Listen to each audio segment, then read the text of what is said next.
Cabal is an NES game that isn't in very good company. It's one of the handful of games published by Milton Bradley on the NES. There are a few decent Milton Bradley games like Marble Madness and Abadox, I suppose, but for the most part, they're subpar.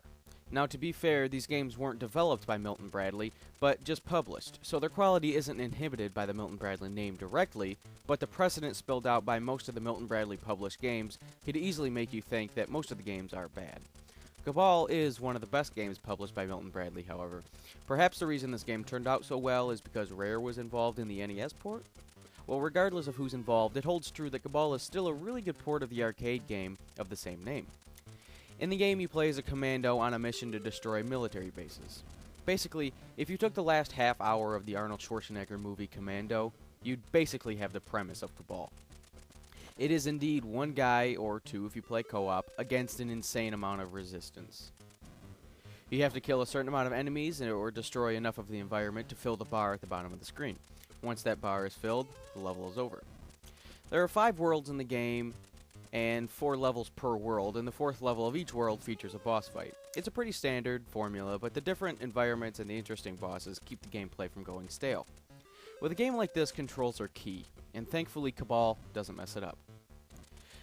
A is your shoot button, and B is your dodge button. You can also tap B to throw grenades. The problem comes in that you have to control both a crosshair on the screen and your character's movement with a single D-pad. They got around this with an interesting control scheme, however. When you're shooting, the D-pad controls your crosshair. When you're not shooting, the D-pad controls your player's movements. So you cannot move while shooting, unfortunately, but this is where the B button comes in. If you press B, your character will dodge left or right. If you're not shooting and you press B, you'll run instead. Since the NES only has 2 action buttons, the game did a great job of working around the limitations. While this game is fun, it has drawbacks. The controls are pretty good, but they can be hard to get used to. Once you master them, then the game becomes much more enjoyable, but that can take some time. Another issue is that it is a one-hit kill in this game. 1 bullet hit, and you're dead. You do have 5 lives and a few continues, but even that doesn't seem like enough sometimes. It's hard to flack a game simply because it's difficult though, so once you get the controls down, it becomes a really fun time. I mentioned before the game does have 2-player cooperative play, and if you have that option, go for it. The game is much easier and it's a hell of a lot of fun to play. The game did spawn a sequel called Blood Brothers in the arcade that never made its way to consoles, unfortunately. It does, however, bear a striking resemblance to Wild Guns on the Super NES. Alien Trilogy is a first-person shooter that has every right to suck. It's based off a film franchise, and it's a first-person shooter on the Saturn. But defying all odds, Alien Trilogy is actually a pretty enjoyable game. At first the name sort of confused me. I wondered if maybe there were 3 Aliens games before this, and this were all 3 of them rolled into one, or what. But actually it turns out that the game is just based off the first 3 Alien movies, though I'm still not a fan of the misleading title.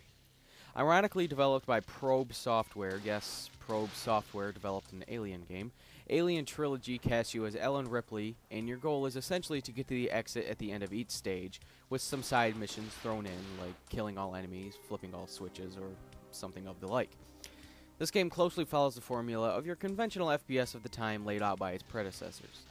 It never reaches the heights that its predecessors like Doom or Duke Nukem 3D reach, but that doesn't mean it's a bad game. In fact, I'd say if you have a Saturn, it's one of the best first-person shooters on the console. Now, the Saturn isn't known for its first-person shooter, so it's not exactly in elite company, but even looking at the first-person shooters available across all consoles at the time, this one is still above most of them. What made Doom so great was the level design, the weapons, and the fast-paced action.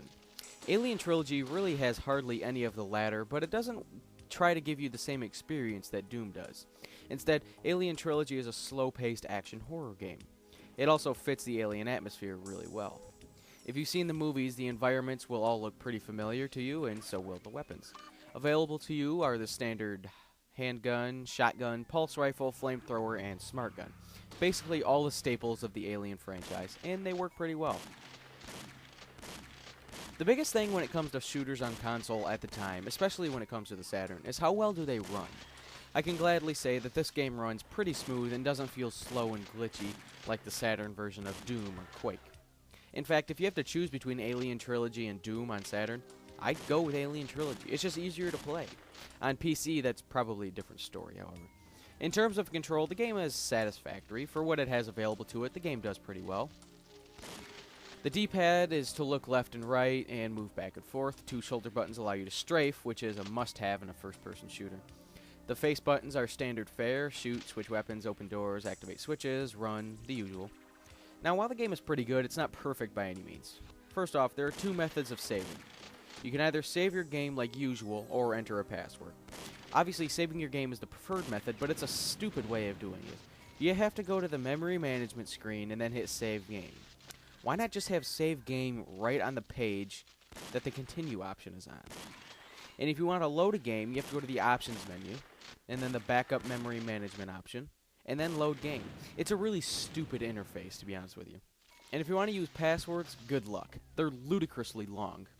There's really no need for a password to be more than 10 characters, ever.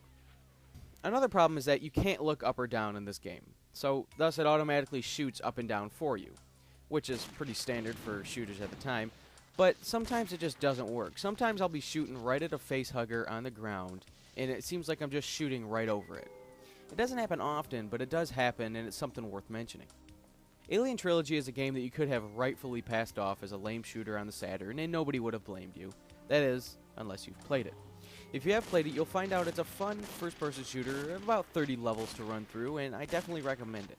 It's not groundbreaking, but it's a breath of fresh air in an otherwise tarnished franchise of video games. Don't forget to also check out Aliens Infestation on the DS, which was featured in the last episode.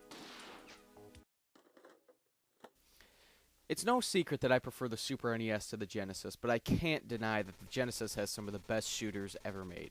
2 of my favorites are Truxton and Phelios. The latter, Phelios, is a really unique shoot-'em-up that really kept me coming back for more. Phelios is a game that casts you as Apollo, god of the sun, and your goal is to rescue Artemis. On the surface, it's a pretty basic shmup, but its really cool setting and addicting gameplay make it stand out. I mean, just think about this for a second. You play as a sun god riding on Pegasus, using a sword of light called Phelios to save Artemis. If it doesn't make you want to play the game after hearing that description, then I don't know what to tell you. To be fair, though, a game can have an awesome story, but crappy gameplay. Thankfully, that's not the case with Phelios. It's pretty standard, to be honest, but that's not a bad thing, you know, don't fix what isn't broken. There are power-ups you could grab periodically to improve your weapon and make the game much more fun than just your standard weapon. You can also hold the shoot button to charge up your shot as well, which really comes in handy, especially during the boss fights. So like I said, it's a pretty standard shoot-'em-up gameplay-wise, with an awesome setting and a great story, but what it also has going for it are the awesome boss battles. The first boss battle is a giant Medusa head that fires ricocheting laser beams. Now how awesome is that? To be honest though, I haven't been able to get very far in this game since it's rather tough and I'm not very good at shoot-'em-ups. It does help that it doesn't follow the usual one-hit kill system though. You have 4 life bars and thus you can be hit 4 times. Despite being tough, Phelios is one of my favorite shoot-'em-ups ever, and I rank it right up there with my other favorites like Truxton and Android Assault. Pick this game up if you ever find it. It's one hell of a hidden gem.